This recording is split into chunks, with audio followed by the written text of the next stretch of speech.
Merci Seigneur Jésus. Nous bénissons encore le nom de notre Dieu parce que c'est lui qui nous donne encore l'accès de pouvoir encore parler aujourd'hui. Parce que ce n'est que par sa grâce, par sa toute puissance, par sa miséricorde qui nous donne cet aspect-là de parler, donc le privilège-là de parler. C'est pour cela aujourd'hui je vais parler de la connaissance, la puissance de connaître Dieu. Bien-aimé, il y a plusieurs personnes qui cherchent à connaître Dieu. Il y a plusieurs personnes qui ont des privilèges, donc de connaître Dieu, qui ont soif de connaître Dieu. Mais il y a plusieurs choses qui empêchent à certaines personnes de ne pas vouloir connaître Dieu. Bien-aimé, la parole de Dieu dit ceci. Je suis déjà dans notre première lecture, notre lecture de base. Donc notre texte de base, je suis dans Jean chapitre 1, au premier verset. La Bible déclare: au commencement était la parole, et la parole était avec Dieu. Et la parole était Dieu. Il était au commencement avec Dieu, au verset 2. Verset 3. Toutes choses ont été faites par elle, et rien de ce qui a été fait n'a été fait sans elle. 4. En elle était la vie, et la vie était la lumière des hommes. La lumière, lui, dans les ténèbres, et les ténèbres ne l'ont point reçue. Bien-aimé, pour connaître Dieu, il faut d'abord connaître la parole. Parce que la parole, c'est Dieu lui-même. Car au commencement de toutes choses, ce n'est que la parole. Lorsqu'on parle de la parole, on voit Dieu. C'est le domaine privé de Dieu lui-même. Car la parole de Dieu est une puissance pour nous. La parole de Dieu est une liberté pour nous. Car Ésaïe dit: c'est une année de grâce où la bonne nouvelle doit être annoncée et que les malades puissent être guéris. Quand un malade doit être guéri, c'est au travers la parole de Dieu. Bien-aimé, tu désires connaître Dieu. J'aimerais te pousser à chercher à connaître la parole qui est la vérité absolue de l'homme, qui est la lumière absolue de l'homme. Bien-aimé, en l'occurrence, la parole de Dieu est une puissance pour nous. Car le royaume de Dieu ne consiste pas seulement en parole, mais il consiste aussi en puissance. Or que quand il y a la parole, il y a déjà la puissance qui accompagne cette parole. Et quand il y a déjà la présence de la parole dans la vie d'une personne, je vois cette personne n'aura pas une vie difficile. Je vois cette personne ne va pas commencer tellement trop se lamenter. Pourquoi? Parce que la parole est déjà dans sa vie. Or que si tu es en train de vivre la parole de Dieu dans ta vie, tu vis directement Dieu dans ta vie. Bien-aimé, il y a certaines choses qui nous poussent à ne pas connaître Dieu. C'est quoi? C'est l'ignorance. Bien-aimé, il y a des gens aujourd'hui qui sont en train de vivre leur propre ignorance. Pourquoi? Parce que la parole de Dieu n'ont pas accès à eux.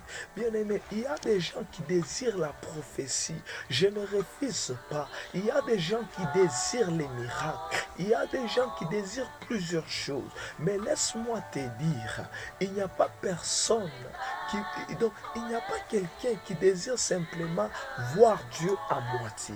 Parce que les miracles, ce sont les sous-branches de la parole de Dieu. Les prophéties, ce sont les sous-branches de la parole de Dieu. Bien-aimé, la parole est la vérité. Donc la parole, c'est tout. Donc c'est tout Dieu. La parole, c'est toute chose. Si tu cherches les miracles, tu vas trouver dans la parole. Si tu cherches la prophétie par excellence, elle se trouve dans la parole de Dieu. Bien-aimé, aujourd'hui, la Bible déclare: mon peuple périt dans Osée 4 au verset 6. Mon peuple est détruit par manque de connaissances. Bien-aimé, laisse-moi te dire, tu es en train de te détruire toi-même parce que tu ne veux pas vivre Dieu dans ta vie. Or que vivre Dieu dans ta vie, c'est d'accepter que la parole puisse te façonner. Et quand la parole te façonne, c'est Dieu lui-même. Or que les doubles portions, c'est la parole de Dieu. Il y a des hommes, il y a l'homme du présent et il y a l'homme du futur. Je ne vais pas parler de l'homme du passé, parce que le passé ne nous concerne pas. Le passé, Christ l'a déjà englouti. Il veut faire de nous des hommes qui seront présents, qui seront dans l'avenir. Or que l'avenir, c'est Christ lui-même, car il déclare, je suis le chemin, la vie et la vérité. Or que si on veut entrer dans les chemins, c'est l'avenir, c'est le futur. Or que le chemin ne nous ramène toujours pas. Oh, donc le chemin est là pour nous orienter, aller vers le futur. Or que le futur, c'est la parole. Le présent, c'est la parole. C'est que tu es en train de négliger aujourd'hui. Il y a tant de chrétiens aujourd'hui qui désirent simplement qu'on leur prophétise. Je ne refuse pas. Il y a des chrétiens qui désirent qu'on leur... qu'on prie pour eux que le miracle puisse s'accomplir. Or que bien-aimé, tu es en train de te détruire.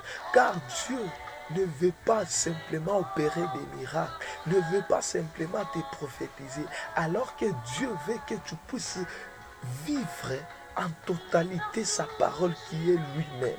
Bien-aimé, accepte de vivre la parole. Or que la puissance de connaître Dieu, c'est d'accepter de vivre la parole de Dieu dans sa vie.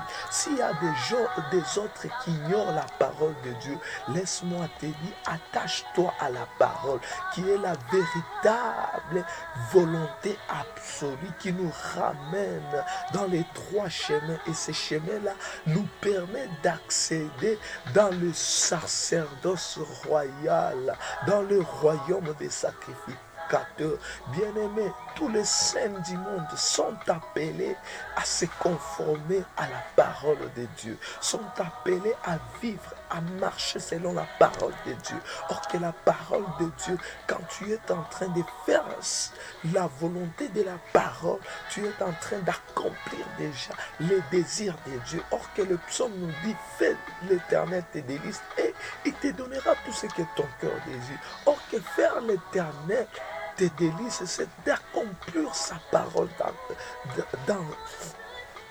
ta vie. C'est de comprendre que Dieu est capable. C'est de comprendre que non, dans la parole de Dieu, il est écrit, si tu crois, tu verras la gloire de Dieu.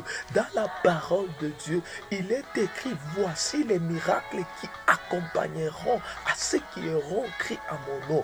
Dans la parole, il est écrit, si aujourd'hui je vis, ce n'est pas moi qui vis, c'est Christ qui vit en moi. Dans la parole, il est écrit, je t'ordonne que tu sois puissant. Dans la parole de Dieu, il est écrit, ceux qui te béniront, je les bénirai, bien-aimés. Ceux qui te maudiront, je les maudirai moi aussi. C'est l'Éternel qui dit. Or que la parole accomplie dans la vie d'une personne, c'est à forte raison que la personne accepte que Dieu est véritablement Dieu. Il est derrière, certainement, derrière sa parole pour accomplir sa volonté.